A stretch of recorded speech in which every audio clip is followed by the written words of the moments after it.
আজকে digital football যুগে আলো ক্যামেরার সামনে যারা থাকেন তারাই স্মরণীয় হয়ে ওঠে, কিন্তু ইতিহাসের পাতায় এমন ছিলেন যিনি ফুটবল খেলতেন যেন যুদ্ধ আর গোল করতেন যেন কবিতা লিখেছেন নিজের দেশের জন্য। বলছি মারিও ক্যাম্পাসের কথা। এল ম্যাতাদোর নামে পরিচিত, কিন্তু বাস্তবে তিনি ছিলেন আর্জেন্টিনার নিঃশব্দ তলোয়ার, যে 1978 সালে গোটা বিশ্বের মানচিত্রে স্থায়ীভাবে বসিয়েছিলেন আকাশি সাদাদের পতাকা। মেসির প্লের নাম ইতিহাসে লেখা হয় প্রতিদিন, কিন্তু কেউ কেউ আছে যারা একেবারেই সব লিখে দিয়ে যায়। মারিও ক্যাম্পাস ছিলেন তাদেরই একজন। এক বিশ্বকাপে মাত্র 60টি ম্যাচে 6টি গোল করেন, 2টি ফাইনালেও করেন।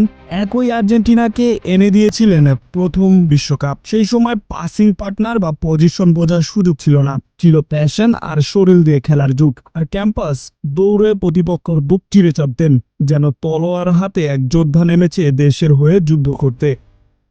তার স্টাইল ছিল সহজ, মাঝখানে বল পেলে ড্রিবল, 1-2 পাস, তারপরে বক্সের দিকেই ছুটতো।